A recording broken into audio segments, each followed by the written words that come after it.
بسم الله الرحمن الرحيم الحمد لله ذي الجلال والإكرام والصلاة على رسوله محمد خير الأنام وعلى آله وأصحابه الكرام أما بعد السلام عليكم ورحمة الله وبركاته hurmatli ustozlar va qarindoshlar bugungi tafsir darsimiz Ali İmran surasi 187 oyatdan 195 oyatgacha أعوذ بالله من الشيطان الرجيم بسم الله الرحمن الرحيم وإذ أخذ الله ميثاق الذين أوتوا الكتاب لتبيننه للناس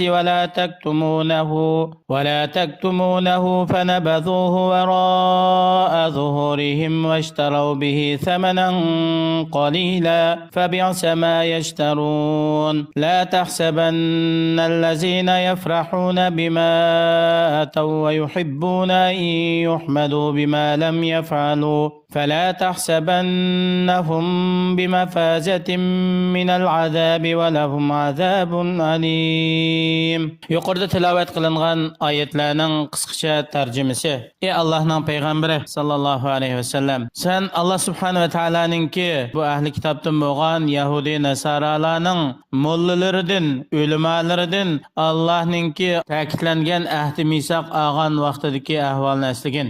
Allah subhanahu wa ta'ala ulardan shundaq ahd olgan. Ya'ni Allohning kitobini insonlarga ochiq, ro'shan tushuntiringlar, bayon qilib beringlar. Allohning kitobida bayon qilingan hidoyat, to'g'ri yo'lni yo'shirmanglar.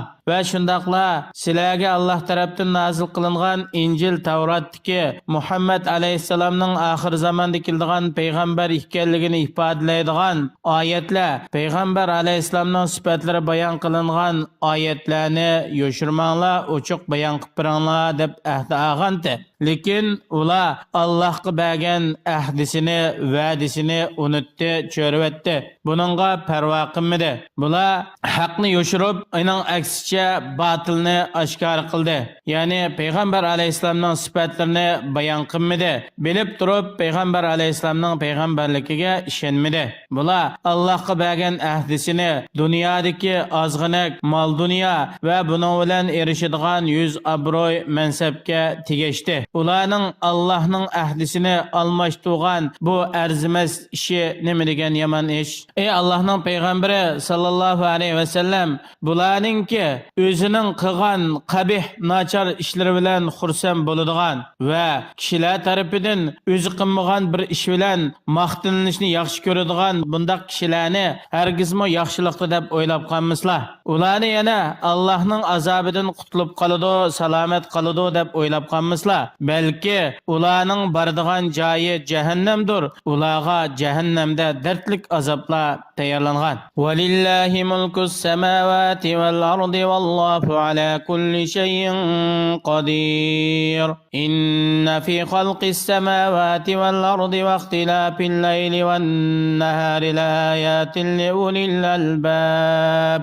Osmon, zamin va osmon zaminning orasidagi hamma narsaga yaratish tarafda ularning ishlarini tadbir qilishda ig'dorchilik qilish yolg'iz bir Allohga xosdir. Allohning mulkiyatidir.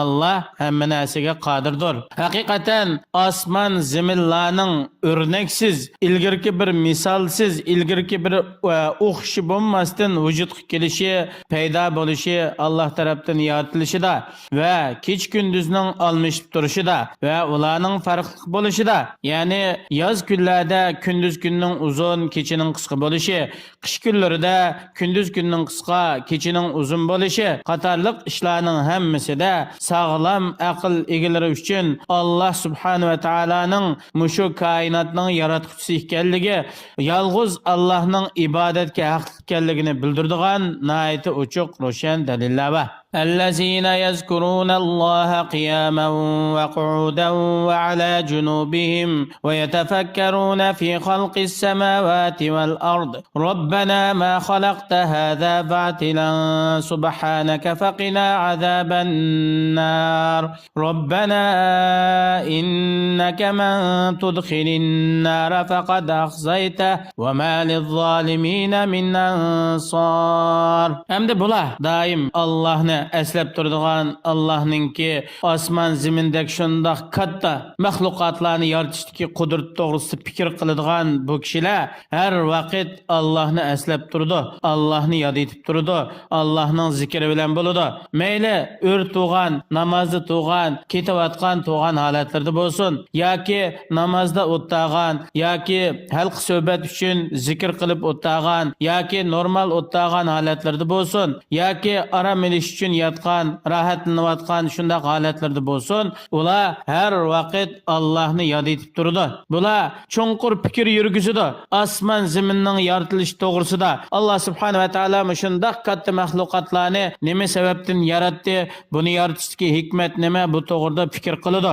Ondan keyin aytadi ular: "Ey Robbimiz, sen shunday katta bir narsalarni hargiz bekor yaratmaysan. Alloh bekor ish qilishdan pokdir. Ey Robbimiz, sen shunday ulug', qudratlik, bizni do'zax azobidan yiroq qilgin, bizni yaxshilar bilan birga bo'lishga muvaffaq qilgin, bizni nachar ishlardan saqlagin.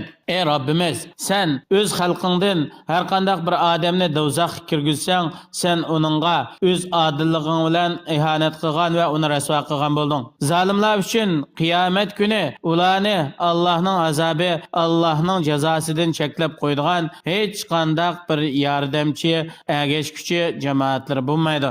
Robbana innana sami'na munadiyan yunadi lil imani an aminu bi robbikum فآمنا ربنا فاغفر لنا ذنوبنا وكفر عنا سيئاتنا وتوفنا مع الأبرار ربنا وآتنا ما وعدتنا على رسلك ولا تحصنا يوم القيامة إنك لا تخلف الميعاد. Ey Rabbimiz, haqiqatan biz iymonga da'vat qilguvchi, iymonga chaqirguvchining chaqiriqini angladik. U chaqirguvchi bo'lsa, sening payg'ambaring Muhammad alayhisalomdir. Muhammad alayhisalom kishilarni Allohga ishoninglar, sizlarning parvardigoringiz bo'lgan Alloh bir ilohdir deb da'vat qildi, chaqiriq qildi. Biz payg'ambarimiz sallallohu alayhi va sallamning da'vat chaqiriqiga ishondik, iymon etdik, uning shariatiga ergashdik. Robbimiz bizning gunohlarimizni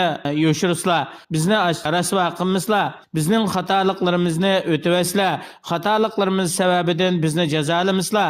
Robbimiz bizni yaxshi kishilar bilan birga vafot tutsa, bizning amallarimizni yaxshilikka muvaffaq qilsa, yomonlikni tark qilishga bizni muvaffaq qilsa. Robbimiz sizlar payg'ambarlarning tiliga asosan va'da qilgan narsalarni bizga ato qilsa, u bo'lsa hidoyat, to'g'ri yo'l, dunyoda g'alaba nusratga erishishdan iborat. Bizni qiyomat kuni do'zaxga kirgizish bizni rasvo qilmaslar. Ey Robbimiz, sizlar nayt esil, sihi, sizlar hargizmi va'dalarga xiloflik qilmaylar. Yuqoridagi oyatlardan ilinadigan foydalar. Birinchisi, ahli kitobdan bo'lgan nachar ulamolarningki, olimlarning sifatlaridan bular haqni yo'shiradi. O'zining havo-havas batillariga ergishadi. Ularningki niyat maqsadlari, ish harakatlari nachar bo'lish bilan turug'liq kishilarning o'zini maqtishi bilan nayti xursand bo'lib ketadi. O'qiganlarda shunday sifatlar tepiladi ekan, bular o'zi Yahudi Nasara bo'lmasimi, ammo ularning qilqiga o'xshash qiliqni qiladi ekan, ularmi shu Yahudi Nasaralarningki, mollalarningki qatoridan hisoblanadi. Chunki Alloh subhanahu va taolo ilm berilganlardan haqni bayon qilish, Allohningki hukmlarini yo'shirmaslik, kishilarga ochiq bayon qilib berish to'g'risida ahd olgan. Kimki Allohga bergan ahdisiga vafo qilmaydi ekan, bu dunyo oxiratda rasvo bo'ladi. Alloh subhanahu va taoloning osmon zaminni yaratishi va zamonlarni almashtirib turishi, buningda tafakkur qilgan vaqtida, fikr qilganda, o'ylangan vaqtida insonning qalbida bir xil yaqiniyat, ishonch kuchlanadi. Alloh subhanahu va taoloning kattaligi, uning hammaga qodir, mukammal ekanligi va Allohga bo'ysunishning haq ekanligi, Allohdan boshqa ibodatga bo'ysunishga loyiq hech qanday bir zotning yo'qligi bo'lgan insonning qalbidagi ishonchi intayin bo'ladi. Yana bir foydasi, inson o'zini men Allohning bandasi deb o'ylaydi ekan, Allohning oldida tovanchilik bilan o'zining bechorligi, ojizligini ifodalab, Allohga duo qilsa, Allohga yolvorsa, Alloh subhanahu va taolo bandasining tiligini har vaqt ijobat qiladi. Alloh subhanahu va taolo har birimiz amallarimizni biz yaxshi ko'rgan, rozi bo'ladigan amal ibodatlarga muyassar qilsin. Dunyo va oxiratda bizni to'g'ri yo'ldan ezib ketish Alloh saqlasin. Vassalomu alaykum va rahmatullohi va barakatuh.